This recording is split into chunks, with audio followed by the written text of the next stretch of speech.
सत श्री अकाल टीवी पंजाब देखने वाले तमाम दर्शकों का स्वागत है। मैं हाँ थोड़े नाल इंद्रप्रीत कौर संगीड़ा। इस समय रशिया ते यूक्रेन विच जिहड़ी जंग लगी हुई है, पूरे विश्व दीयां निगाहां उस उपर टिकियां हुई ने। लगातार यूक्रेन के राष्ट्रपति भी बोलते दिखाई दे रहे हैं। उन्होंने वालों मांग की जा रही है कि यूक्रेन नूं नो फ्लाई जोन एरिया ऐलान किया जाए। एक बार फिर तो नाटो तो यह मांग जिहड़ी है यूक्रेन के राष्ट्रपति वालों की गई ते नाल ही नाटो का भी इस बारे बयान सामने आया, जिस विच उन्हां दा कहना है कि नो फ्लाई जोन एरिया नहीं ऐलान किया जाएगा। हुण राष्ट्रपति जानी कि यूक्रेन के राष्ट्रपति वालों जिहड़ी मांग की गई, इस तो इलावा उन्हां वालों यह भी गल कही गई है कि इस जंग नूं 1 महीने का समा हो चुका है। विश्व के ਵੱਖ-ਵੱਖ हिस्सों विच हुण रूस के खिलाफ प्रदर्शन किया जाए। सब तो पहला नजर मार लेंदे आ कि यूक्रेन के राष्ट्रपति वालों की मांग की गई। इस तो बाद नाटो का इस बारे की कहना है ते नाल ही तुहानूं दस्सांगे कि प्रधानमंत्री जस्टिन ट्रूडो वालों अज रूस के खिलाफ किहड़ा एक्शन लिया गया। यूक्रेन के राष्ट्रपति वालों नाटो लीडर्स कोलों एक बार फिर तो मदद मंगी गई। दस दिए कि इस समय हंगामी बैठक वास्ते नाटो लीडर्स इकट्ठे हुए। इस मौके ते यूक्रेन के राष्ट्रपति वालों हुण अपने देश वास्ते इन्हां लीडर्स कोलों मदद की अपील की गई है। रूस वालों जो लगातार हवाई हमले यूक्रेन के उपर किए जा रहे हैं, इसनूं रोकण वास्ते यूक्रेन के राष्ट्रपति ने एक बार फिर यूक्रेन उपर नो फ्लाई जोन ऐलानण की मांग की। रूसी हमले तो बाद राष्ट्रपति कई बार नाटो देशां नूं नो फ्लाई जोन ऐलानण की मांग कर चुके ने। ਇਹ ਗੱਲ उन्हां ਵੱਲੋਂ ਕੈਨੇਡਾ ਅਤੇ ਅਮਰੀਕਾ ਦੀ ਪਾਰਲੀਮੈਂਟ ਵਿੱਚ ਵੀ ਕੀਤੀ ਗਈ ਸੀ। ਪਰ ਯੁੱਧ ਸੰਕਟ ਹੋਰ ਵੀ ਗਹਿਰਾ ਅਤੇ ਹੋਰ ਦੇਸ਼ਾਂ ਵਿੱਚ ਨਾ ਫੈਲੇ, ਇਸ ਕਾਰਨ ਨਾਟੋ ਵੱਲੋਂ ਇਸ ਐਲਾਨ ਤੋਂ ਇਨਕਾਰ ਕੀਤਾ ਜਾਂਦਾ ਰਿਹਾ ਹੈ।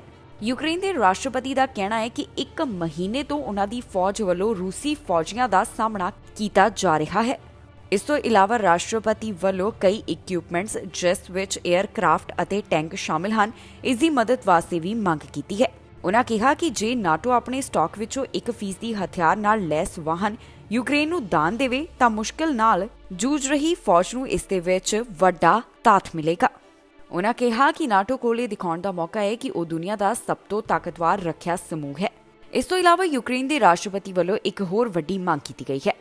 यूक्रेन के उपर जो रशिया वालों हमला किया गया, इस दे 1 महीने बाद वीरवार नूं नाटो की एक हंगामी बैठक हुई, जिस विच यूएस प्रेजिडेंट जो बाइडन ਅਤੇ ਕੈਨੇਡਾ ਦੇ ਪ੍ਰਧਾਨਮੰਤਰੀ ਜਸਟਿਨ ਟਰੂਡੋ ਨੇ ਵੀ ਹਿੱਸਾ ਲਿਆ।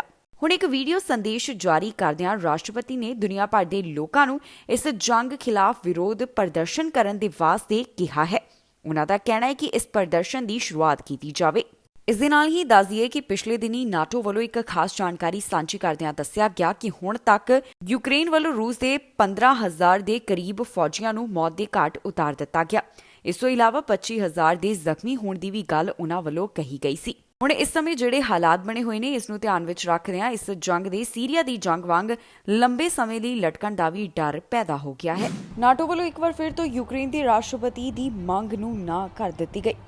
ਨਾਟੋ ਦਾ ਕਹਿਣਾ ਹੈ ਕਿ ਉਹਨਾਂ ਵੱਲੋਂ ਯੂਕਰੇਨ ਨੂੰ ਹੋਰ ਰਿਸੋਰਸਿਸ ਤਾਂ ਭੇਜੇ ਜਾਣਗੇ, ਪਰ ਉਹਨਾਂ ਵੱਲੋਂ ਯੂਕਰੇਨ ਨੂੰ ਨੋ ਫਲਾਈ ਜ਼ੋਨ ਏਰੀਆ ਨਹੀਂ ਐਲਾਨ ਕੀਤਾ ਜਾਏਗਾ। ਇਸ ਤੋਂ ਪਹਿਲਾਂ ਵੀ ਲਗਾਤਾਰ ਨਾਟੋ ਇਸ ਗੱਲ ਨੂੰ ਲੈ ਕੇ ਬੋਲਦਾ ਰਿਹਾ ਹੈ ਕਿ ਉਹਨਾਂ ਵੱਲੋਂ ਨੋ ਫਲਾਈ ਜ਼ੋਨ ਏਰੀਆ ਨਹੀਂ ਐਲਾਨ ਕੀਤਾ ਜਾਵੇਗਾ। ਹਾਲ ਹੀ 'ਚ ਯੂਕਰੇਨ ਦੇ ਰਾਸ਼ਟਰਪਤੀ ਵੱਲੋਂ ਇੱਕ ਵਾਰ ਫਿਰ ਤੋਂ ਮੰਗ ਕੀਤੀ ਗਈ ਸੀ ਕਿ ਨਾਟੋ ਨੋ ਫਲਾਈ ਜ਼ੋਨ ਏਰੀਆ ਐਲਾਨ ਕਰੇ, ਕਿਉਂਕਿ ਰਸ਼ੀਆ ਵੱਲੋਂ ਲਗਾਤਾਰ ਯੂਕਰੇਨ ਉੱਪਰ ਹਵਾਈ ਹਮਲੇ ਕੀਤੇ ਜਾ ਰਹੇ ਨੇ। ਨਾਟੋ ਦਾ ਕਹਿਣਾ ਹੈ ਕਿ ਉਹਨਾਂ ਵੱਲੋਂ ਜੋ ਮਦਦ ਯੂਕਰੇਨ ਨੂੰ ਭੇਜੀ ਜਾ ਰਹੀ ਹੈ, ਉਹ ਮਦਦ ਭੇਜਣੀ ਉਹ ਜਾਰੀ ਰੱਖਣਗੇ, ਜਿਵੇਂ ਕਿ ਯੂਕਰੇਨ ਨੂੰ ਹਥਿਆਰ, ਫੰਡਿੰਗ ਅਤੇ ਹੋਰ ਕਈ ਚੀਜ਼ਾਂ ਮੁਹੱਈਆ ਕਰਵਾਈਆਂ ਜਾਣਗੀਆਂ। ਇਸ ਬਾਰੇ ਨਾਟੋ ਵੱਲੋਂ ਹੋਰ ਕੀ ਕਿਹਾ ਗਿਆ, ਆਓ ਤੁਹਾਨੂੰ ਸੁਣਾਉਂਦੇ ਹਾਂ। Today, NATO leaders agreed that we must and will provide further support to Ukraine. We will continue to impose unprecedented costs on Russia, and we will reinforce allied deterrence and defense. Leaders approved our 4 new battle groups in Bulgaria, Hungary, Romania and Slovakia. These are in addition to the 4 already in the Baltic countries and Poland. So we have 8 multinational NATO battle groups now, from the Baltic Sea to the Black Sea.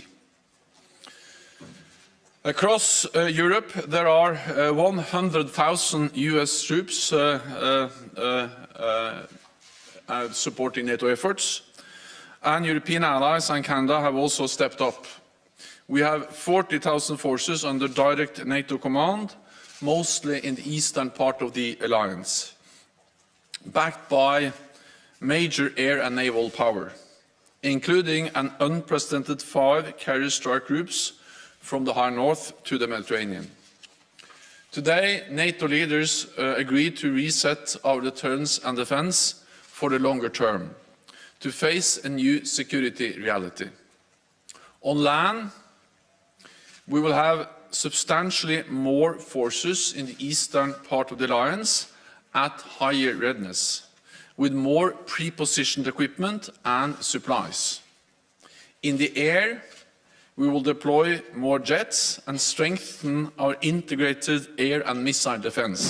ਪ੍ਰਧਾਨ ਮੰਤਰੀ Justin Trudeau ਵੱਲੋਂ Ukraine ਦੇ ਹੱਕ ਵਿੱਚ ਇੱਕ ਹੋਰ ਵੱਡਾ ਐਲਾਨ ਕੀਤਾ ਗਿਆ। ਹੁਣ ਪ੍ਰਧਾਨ ਮੰਤਰੀ ਜਸਟਿਨ ਟਰੂਡੋ ਵੱਲੋਂ ਰੂਸ ਖਿਲਾਫ ਹੋਰ ਵੀ ਪਾਬੰਦੀਆਂ ਲਗਾਈਆਂ ਜਾ ਰਹੀਆਂ ਨੇ। ਪ੍ਰਧਾਨ ਮੰਤਰੀ ਜਸਟਿਨ ਟਰੂਡੋ ਵੱਲੋਂ ਐਲਾਨ ਕੀਤਾ ਗਿਆ ਕਿ ਉਹਨਾਂ ਵੱਲੋਂ ਰੂਸ ਖਿਲਾਫ 160 ਹੋਰ ਪਾਬੰਦੀਆਂ ਲਗਾਈਆਂ ਜਾ ਰਹੀਆਂ ਨੇ। ਐਲਾਨ ਮੁਤਾਬਕ ਹੁਣ ਕੁਝ ਐਕਸਪੋਰਟ ਦੀਆਂ ਚੀਜ਼ਾਂ ਦੇ ਉੱਪਰ ਵੀ ਪਾਬੰਦੀਆਂ ਲਗਾਉਣ ਸੰਬੰਧੀ ਕੈਨੇਡਾ ਵੱਲੋਂ ਕਦਮ ਚੁੱਕਿਆ ਜਾ ਰਿਹਾ ਹੈ ਤੇ ਰਸ਼ੀਆ ਤੋਂ ਜਿਹੜੀਆਂ ਟੈਕਨੋਲੋਜੀਜ਼ ਆਉਂਦੀਆਂ ਨੇ ਉਹਨਾਂ ਨੂੰ ਵੀ ਰੋਕਿਆ ਜਾਵੇਗਾ। ਦੱਸ ਦਈਏ ਕਿ ਪ੍ਰਧਾਨ ਮੰਤਰੀ ਜਸਟਿਨ ਟਰੂਡੋ ਵੱਲੋਂ ਅੱਜ ਨਾਟੋ ਲੀਡਰਸ ਨਾਲ ਮੁਲਾਕਾਤ ਕੀਤੀ ਗਈ, ਜਿੱਥੇ ਯੂਕਰੇਨ ਦੇ ਸੰਬੰਧ ਵਿੱਚ ਕਈ ਵਿਚਾਰ ਸਾਂਝੇ ਕੀਤੇ ਗਏ। ਇਸ ਤੋਂ ਬਾਅਦ ਹੀ ਪ੍ਰਧਾਨ ਮੰਤਰੀ ਜਸਟਿਨ ਟਰੂਡੋ ਦਾ ਇਹ ਐਲਾਨ ਸਾਹਮਣੇ ਆਇਆ, ਜਿਸ ਵਿੱਚ ਉਹਨਾਂ ਵੱਲੋਂ ਹੋਰ ਪਾਬੰਦੀਆਂ ਦੇ ਬਾਰੇ ਜਾਣਕਾਰੀ ਦਿੱਤੀ ਗਈ। ਦੱਸ ਦਈਏ ਕਿ ਪ੍ਰਧਾਨ ਮੰਤਰੀ ਜਸਟਿਨ ਟਰੂਡੋ ਦੀ ਯੂਰਪ ਦੇ ਵਿੱਚ ਇਸ ਮਹੀਨੇ ਦੀ ਇਹ ਦੂਸਰੀ ਵਿਜ਼ਿਟ ਹੈ, ਜਿੱਥੇ ਉਹਨਾਂ ਵੱਲੋਂ ਯੂਕਰੇਨ ਦੇ ਸੰਬੰਧ ਵਿੱਚ ਕਾਫੀ ਗੱਲਾਂ ਕੀਤੀਆਂ ਜਾ ਰਹੀਆਂ ਨੇ। ਦੱਸ ਦਈਏ ਕਿ ਇਸ ਤੋਂ ਇਲਾਵਾ ਨਾਟੋ ਤੋਂ ਜਿਹੜੀ ਯੂਕਰੇਨ ਵੱਲੋਂ ਮੰਗ ਕੀਤੀ ਗਈ ਸੀ ਕਿ ਨੋ ਫਲਾਈ ਜ਼ੋਨ ਏਰੀਆ ਐਲਾਨ ਕੀਤਾ ਜਾਵੇ, ਇਸ ਮੰਗ ਨੂੰ ਇੱਕ ਵਾਰ ਫਿਰ ਤੋਂ ਨਾਟੋ ਵੱਲੋਂ ਨਾ ਕਹਿ ਦਿੱਤੀ ਗਈ ਹੈ। ਪ੍ਰਧਾਨ ਮੰਤਰੀ ਜਸਟਿਨ ਟਰੂਡੋ ਲਗਾਤਾਰ ਯੂਕਰੇਨ ਲਈ ਆਪਣੀ ਸਪੋਰਟ ਦਿਖਾ ਰਹੇ ਨੇ। ਕਈ ਵਾਰ ਉਹਨਾਂ ਵੱਲੋਂ ਰੂਸ ਦੇ ਖਿਲਾਫ ਪਾਬੰਦੀਆਂ ਦਾ ਐਲਾਨ ਕੀਤਾ ਗਿਆ। ਸੋ ਰਸ਼ੀਆ ਅਤੇ ਯੂਕਰੇਨ ਦੇ ਵਿਚਕਾਰ ਜਿਹੜੀ ਜੰਗ ਹੈ ਅਜੇ ਵੀ ਲੱਗੀ ਹੋਈ ਹੈ। ਲਗਾਤਾਰ ਇਸ ਦੀ ਅਪਡੇਟ ਸੋਸ਼ਲ ਮੀਡੀਆ ਦੇ ਰਾਹੀਂ ਵੀ ਸਾਹਮਣੇ ਆ ਰਹੀ ਹੈ। ਫਿਲਹਾਲ ਮੈਨੂੰ ਇੰਦਰਪ੍ਰੀਤ ਕੌਰ ਸੰਘੇੜਾ ਨੂੰ ਦਿਓ ਇਜਾਜ਼ਤ ਤੇ ਬਾਕੀ तमाम ਖਬਰਾਂ ਲਈ ਤੁਸੀਂ ਬਣੇ ਰਹੋ ਟੀਵੀ ਪੰਜਾਬ ਦੇ ਨਾਲ। ਸਤਿ ਸ਼੍ਰੀ ਅਕਾਲ ਜੀ, ਮੈਂ ਨਿਰਮਲ ਮਾਨ ਪੂਰਾ ਡੈਟ ਸੈਟਲਮੈਂਟ ਤੋਂ।